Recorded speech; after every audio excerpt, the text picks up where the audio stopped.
तो इसी के लिए हमारे शास्त्रों ने साक्षी भाव बताया। साक्षी भाव का मतलब क्या? आप मन से दूर हो जाइए, मन से तटस्थ हो जाइए। जैसे आप देखते अपने घर को, तो ये तो नहीं सोचते मैं घर हूं, को लगता है ये मेरा घर है। तो मन को आप कैसे मान लेते हैं कि मैं मन हूं? आपका मन है।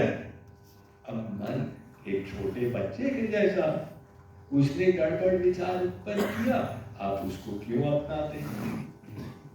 जब आप मन से तटस्थ होना सीख जाएंगे तो वही विचार जो आपको परेशान कर रहे थे वो उनका विष निकल जाएगा।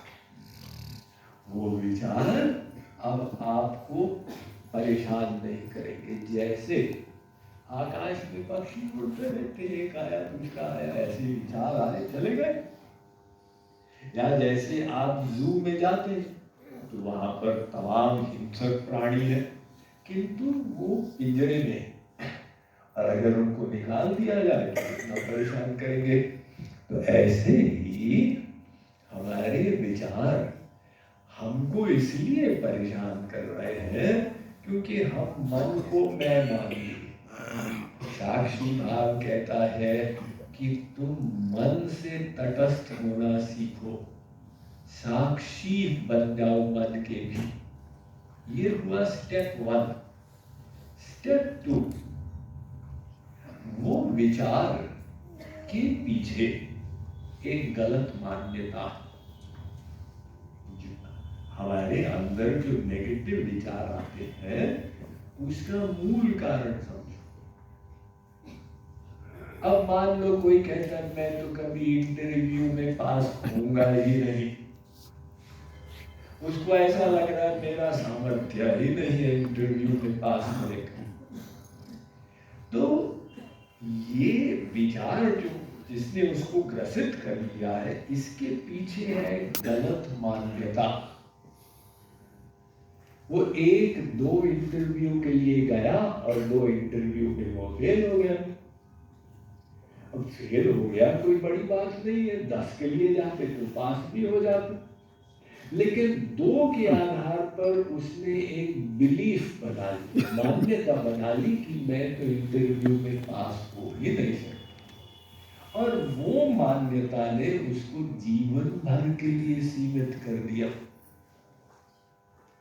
ऐसे ही लोग अंड-बंड मान्यताएं बना रहे हैं। बीना ने इच्छा की कि मीना से दोस्ती करूं। अब मीना का इंटरेस्ट नहीं था, उसने कहा मीना मुझसे दोस्ती नहीं करना चाहती, कोई संसार में मेरा दोस्त नहीं बनना चाहता।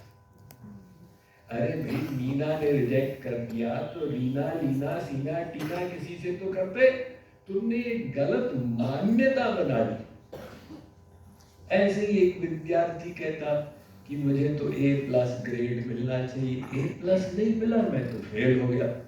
अब अपने को फेल मान के वो दुखी हो रहा।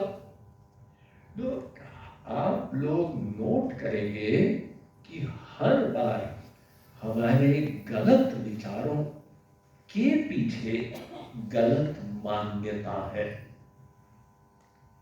वो मान्यताएं हमारे व्यक्तित्व का सबसे महत्वपूर्ण पहलू है। आपका जीवन ही अपनी मान्यताओं की दिशा में घूमेगा। किसी ने मान लिया कि रुपए में ही सुख है और वो जीवन भर रुपया इकट्ठा करने में लगा रहा, पूरा अपनी शक्ति उसी में गवा दी। आप कहें ये इस साइड में क्यों चलता गया? उसकी मान्यता थी। अब कोई हमसे पूछता है कि स्वामी जी, आज स्वामी जी गुरु मंगल